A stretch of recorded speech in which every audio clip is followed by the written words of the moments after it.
Menteri Perencanaan Pembangunan Nasional, PPN, Kepala Badan Perencanaan Pembangunan Nasional, Bappenas, Suharso Monoarfa melakukan kunjungan ke Sitinjau Lawik, Padang, Sumatera Barat, tanggal 8 April tahun 2021, beberapa waktu yang lalu. Suharso Monoarfa datang bersama rombongan terkait rencana pembangunan jembatan layang atau flyover di Sitinjau Lawik. Suharso beserta rombongan mendarat di Bandara Internasional Minangkabau pukul 9 waktu Indonesia Barat dan disambut langsung Gubernur Sumbar, Mahyaldi Ansarullah beserta Wakil Gubernur, Audi Joinaldi. Suharso Monoarfa mengatakan, flyover di kawasan Sitinjau Lawik merupakan salah satu major project atau proyek raksasa nasional. Rencana pembangunannya juga telah dimasukkan ke dalam Rencana Pembangunan Jangka Menengah Nasional, RPJMN. Tahun 2020 sampai tahun 2024. Suharso Monoarfa mendengar pemaparan singkat dari pejabat daerah dan Kementerian PUPR, terkait Grand Design Flyover Sitinjau Lawik. Alumni Institut Teknologi Bandung ini mengatakan, flyover Sitinjau Lawik akan langsung dikerjakan, sesuai dengan perencanaan yang telah dibuat. Salah satu manajemen keselamatan transportasi adalah pembangunan flyover seperti ini. Kawasan Sitinjau Lawik sangat layak dibangun flyover. Perencanaannya sejak tahun 2012, sudah ada FS-nya.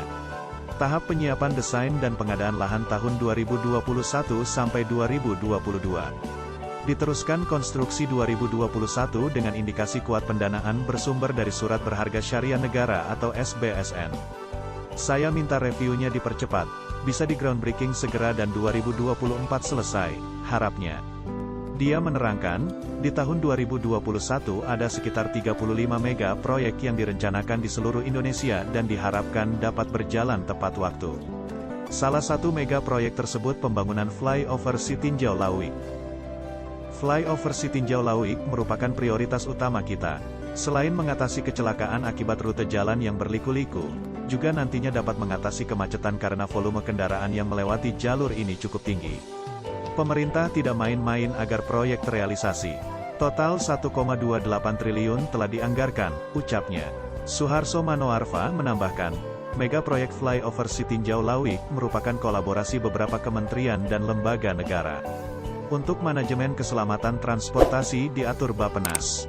Pembangunan jalan oleh Kementerian PUPR. Masalah lingkungan dan hutan lindung Otoritas Kementerian Lingkungan Hidup. Klasifikasi angkutan wewenang Kementerian Perhubungan, serta penegakan hukum adalah ranah kepolisian. Ketika ditanya apakah flyover Sitinjau Lawik layak untuk diteruskan, Suharso Monoarfa menjelaskan, semuanya akan segera dikoordinasikan dengan pihak terkait. Khususnya dampak lingkungan, sebab akan ada sebagian daerah hutan yang terkena imbas proyek. Grand Design segera dikoordinasikan. Semoga tahun depan mega proyek ini bisa dimulai, pungkasnya. Flyover Sitinjau Lawik akan membentang sejauh 2,6 km.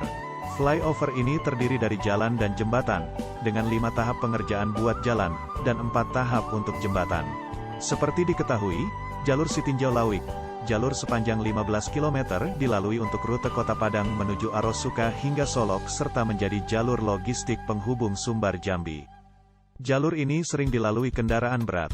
Tanjakan dan tikungan tajam rawan kecelakaan, black spot, yang ada di Sitinjau Lawik, membuat pengendara harus mengambil radius yang lebar untuk melaju. Sehingga terpaksa mengambil jalur kendaraan dari arah berlawanan. Dalam kurun waktu 5 tahun, tepatnya tahun 2016 sampai tahun 2020, jumlah kecelakaan pada jalur Sitinjau Lawik mencapai 50 kejadian, dengan korban meninggal dunia 4-5 jiwa per tahun.